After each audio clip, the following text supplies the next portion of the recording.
And now may the words of my mouth and the meditations of my heart be acceptable in thy sight, O Lord, my rock and my redeemer. Yeah, this is a hard place to start, right, with the end of times, but we have chosen to walk our way through Mark this year.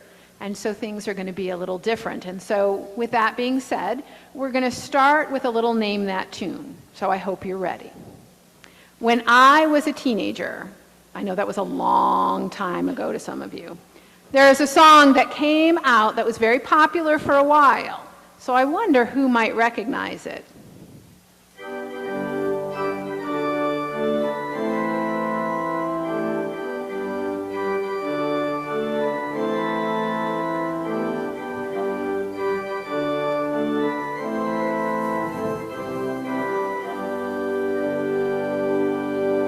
Let's see. Who knows what it is? Go for it, Kate. It's the end of the world as we know it. That's right. It's the end of the world as we know it. It's the end of the world as we know it. And we'll see how well she knows it. Do you know what the last line is? That's right. And I feel fine. Now, this is a crazy message, right? Especially when we think of Christmas. You know, who would welcome the end of the world? And why would the end be okay? See, frankly, in comfort, the blessing of our lives that we overlook every day, it is hard for us to imagine wanting an end. But when you're in strife and struggle, and some of you may have been there in your personal lives, with changes that come upon you like a thief in the night, and you wonder what is going on, that end becomes welcome. Not necessarily obliteration, but an end to the world as we know it, so that struggle and that strife and that trouble will just go away. Stop. Let the violence stop. And this is where our reading Mark is hinting, a rearranging to the order of all things. We think of Advent as a precursor to Christmas, but Advent is not just a time of waiting for the newborn Jesus, but it is also, as you heard Kitty use this word, the parousia, the rapture. It is a time of waiting for the second coming. Now, we in mainline Christianity don't tend to focus on this part of Advent, but it is indeed a part of the waiting and the anticipating. Advent is the time for a new way to be ushered in, a time when the last shall be first and the first shall be last, a time when the peacemaker and the poor and the meek and the hungry become blessed, the marginalized are brought into the circle, and the lion and the sheep lie down together.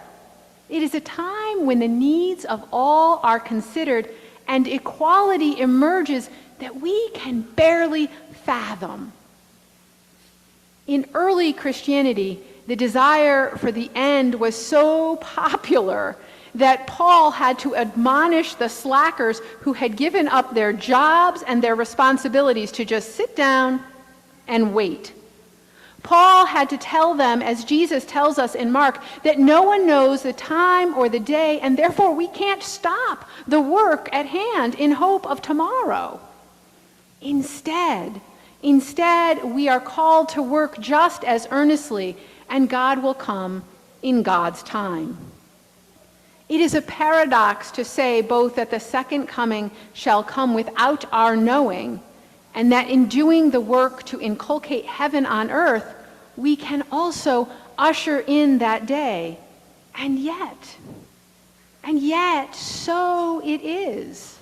We are to be the co-creators of life now and co-creators in the bringing of the life of tomorrow into the world. To wait does not mean to take a nap, unless you really need one just to recover. It does not mean to wait lazily and await the change that needs to happen. Nor does it mean to be so preoccupied with the coming that we lose sight of what's right in front of us right now today. In fact, when I was preparing for this sermon, I came by, are you ready for it? A rapture-ready index. You can apparently go online and get a full rundown of when and why, even though they themselves acknowledge we do not know when. They have a 37-point checklist of things to be on the watch. What I found interesting is a lot of them have to do with interest rates and the Dow Jones. Okay, haven't read that one in the Bible, but okay. To wait is to be awake, to pay attention, and to do the work necessary to help in birthing the new way to come. It is as if we are the midwives who have been called during the time of labor. Just like we would await the coming of a newborn, so we are to await this second coming, like new parents, right? Who prepare the nursery, shop for needed goods, change their work schedules. Some change their diets, right? Change their whole life. They call in supports to be there when the new baby arrives. And just like them, we are called to look around and prepare the world.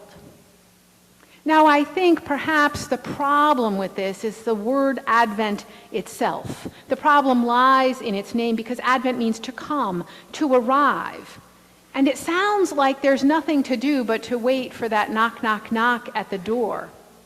And I think this passive waiting has been further emphasized by the frenetic energy being expended in other directions. Society has us off decorating trees and shopping for gifts and baking cookies and mailing cards, and the list gets longer and longer every year. When really, the Advent work, the work of Christmas, is far deeper than that. I mean, I remember when I was a child, and this would be Thanksgiving because we hosted at our house, right? If you've ever hosted a dinner for 30 people, it takes a lot of preparation, the food, the house, cleaning, all of these things, which my mother would be busily going around and doing. But my father would suddenly remember that we had 2 huge fish tanks in the basement that needed to be cleaned. And worse than that, he would invite my brother and I to help because it was a big deal, the shuttling of the water, the bringing of the rocks back and forth, the taking care of the fish. And so there was work to be done, but it probably wasn't the fish tanks. This was probably not the time to focus on that. And that's how it has become in the world with Advent. We sure can keep busy. But is it the right busy? Our time of preparation is being pushed in the wrong direction, and our celebration has been extended without cause. Christmas is now the extended holiday. In the world, Advent isn't even a word. And Christmas seems to get longer every year. This secular holiday celebration season has become an impediment to our true and faithful celebration, rather than the spiritual practice which enriches and enhances our preparation and the action that is called from us. It busies us and turns us away from the very work at hand. Yes, sure, we buy the obligatory toys for tots. It's kind of fun to get something for a child, or place $1 in the kettle as we go in the store. But we lose the sight of those without heat, those sleeping on the streets or trying to find room or shelter. We even extend ourselves and add debt into our own lives. For what? The sparkling lights and the tempting tastes and the incredibly heart-aching commercials draw our attention away from the words of John the Baptist, who calls us to make straight the way, to lower the hills, and to lift up the valleys. Reading Mark's little apocalypse, as it is called in chapter 13 of Mark's Gospel, reminds us of the work at hand. It doesn't let us romanticize it too much, does it? It critically asks us how our holiday plans work towards God's goals. It presses us to consider what it would mean to truly celebrate this Christmas if it were the end of the world as we know it. And as I've said, mainline Christianity, we've moved away from this part of the story. But maybe we've erred in that. Maybe it's too easy to get sappy and sentimental. Maybe it is the time that we should speak the loudest and not beg for money as the infinite number of nonprofits are doing in the moment, but to insist on action and ferociously focus on the unmet needs of the world and the systemic changes that need to take place for the new way to be born. For truly, to wait for the coming is to look around and see what needs to be done, and then to do the work that is yours to do to call the kingdom into this world. Not just for the month of December or even the 12 days of Christmas or even the hollow thanks Christmas that we seem to celebrate now, but for a change that endures no matter what the time is.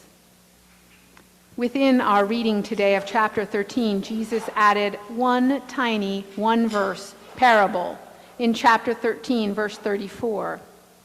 He says, "It is like a man going on a journey when he leaves home and puts his slaves in charge, each with his work, and commands the doorkeeper to be in watch."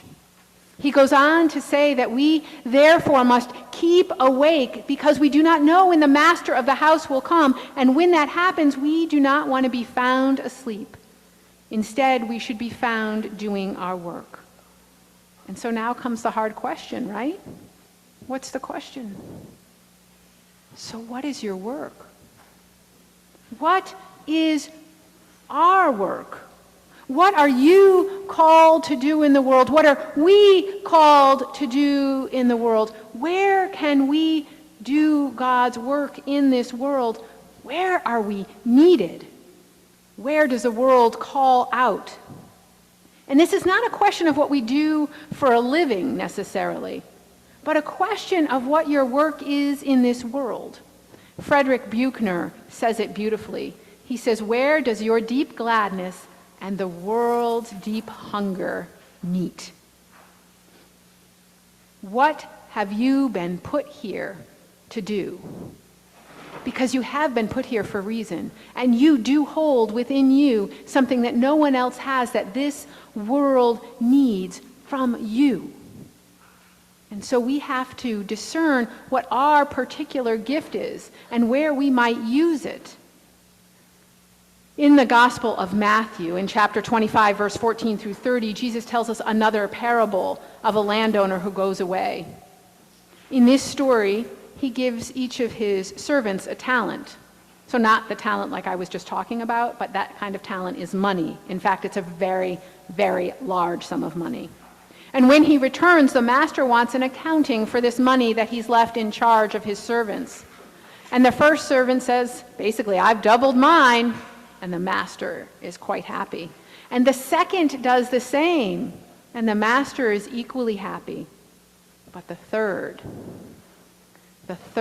was so afraid of squandering and losing the money that he had been entrusted, that he had buried it, and therefore could only return what he had been given. For this, the master was displeased, and says in chapter 25, verse 27 of Matthew, "Then at the very least you should have given it to the bankers so that interest might be received." And then the story rolls right into the final judgment when the sheep and the goat are separated. Separated not by size, not by blemish, not by strength, but by action, by those who fed and clothed and welcomed, and those who did not.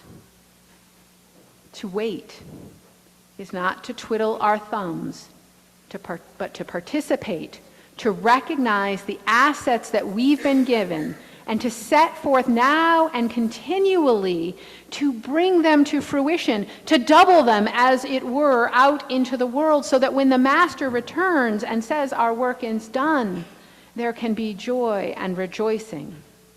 Now, there are many scriptures which remind us that we will be saved by grace alone. Being a Christian is not supposed to be a day at the spa. It is not a vacation or a fancy title to put on your business card. It is not a social club meant simply for networking or for great food, but it's like a union of workers who come together in a common cause, each supporting their other and doing their very best and making sure that each has as they have need. You have been called into this union. You are the followers. You are the ones called disciples, the prophets, the midwives of what is coming. You are actually part of ending this world as we know it. None of us singularly, but all of us together.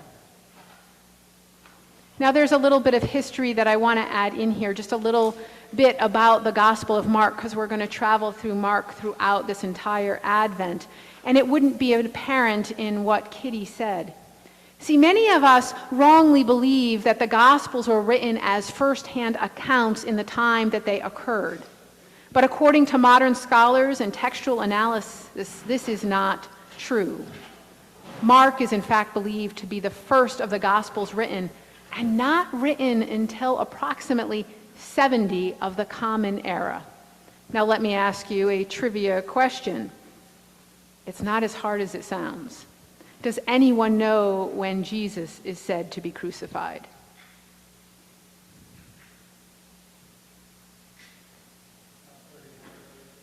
Somewhere around 30 Common Era. Exactly. Remember, all time is set. Before Christ, after Christ, year zero, although we've learned that that's not necessarily completely true.